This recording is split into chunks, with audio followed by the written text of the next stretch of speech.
Give me your tired, your poor, your huddled masses yearning to breathe free. Poignant lines from the great Colossus, also known as the Statue of Liberty, a poem penned by poet Emma Lazarus, welcoming immigrants to the shores of America.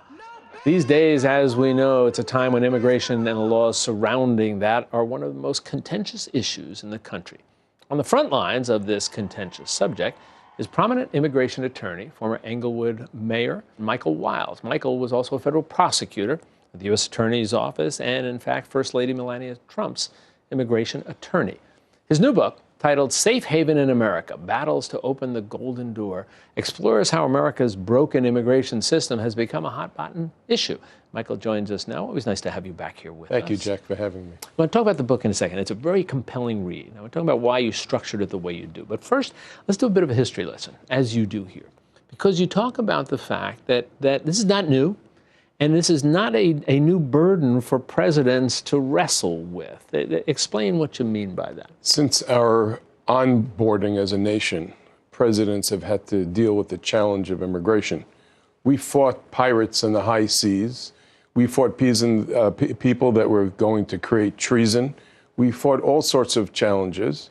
We have stains on our history as the Japanese internment and the days of slavery and so forth. And there was always an immigration element to the concern. And we see the pendulum turning, Jack, from a concern for America's homeland to the liberalization and entrepreneurship, the very diversity and the richness that immigrant and immigration work brings to the United States. But this notion of struggling with numbers, how many come in, under what circumstances, as you talk about it, is not a new phenomenon. It's not a new phenomenon, and it's been a challenge that Congress has met amply well, and we've learned our lesson. We've seen with the Chinese Exclusion Act in the 1800s, where there were thousands and abundance of people, and yet not enough when we needed our railroad tracks laid from New York to California.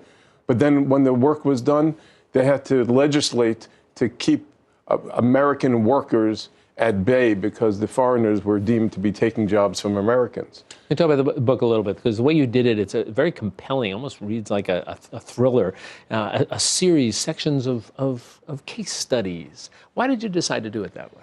I had the privilege of being a second-generation immigration lawyer. My father represented John Lennon in a heralded immigration case. Had your father on with you and talked about that some time ago? Perhaps the most bitterly contested deportation case in American history, when President Nixon wanted John out.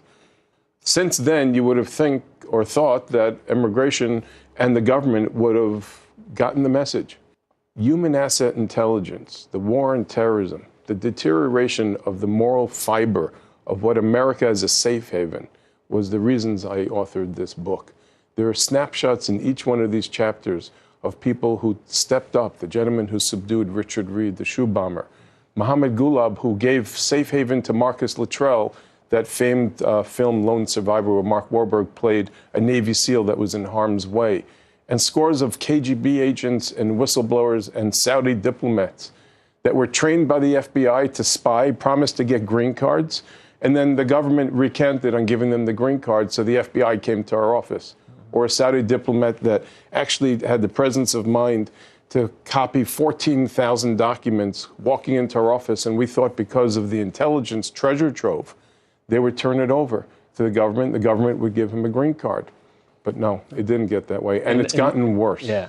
During the course of history, as you know, the public has looked at the notion of immigration differently at different times. Sometimes with ambivalence, sometimes appreciated the notion, embraced the notion of bringing people, other times rejecting the notion. What do you think the current feeling is in terms of what you see in the public, and why? America is a golden experiment among nations, and we can't afford not to get this right. We can't afford not to look at foreign students that are trying to onboard into our workforce as people that would be the next generation citizen, because we'll compete against them internationally. We can't afford to turn our back on children at our southern border when we're fixated about building walls with 12 million people unlawfully present behind that wall. We can't afford to not have the next invention and the beautiful diamond in the rough that immigrants and immigration has been.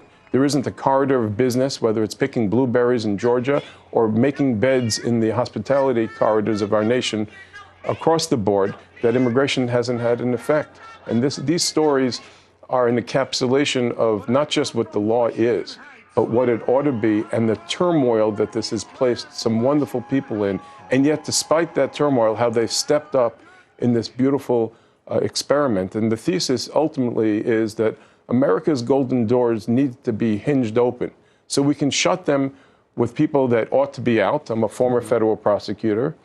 Or open them quickly so that the next entrepreneurship, the next invention, the next creation, or the next investment in those that are imperiled will be here, so they'll take arms in the next generation and they'll make our nation so much stronger. You know, Michael, it's, as I said to you, it's a very compelling read here. The fact that you've approached it this way by picking out stories, as I said in the very beginning, it makes it read like a thriller here. So it's always good to have you here with us once again. It's a safe haven in America, battles to open the golden door. It'll have people talking. Michael, always good to see you. Thank you for joining having us as well. You be well. Pleasure. Metro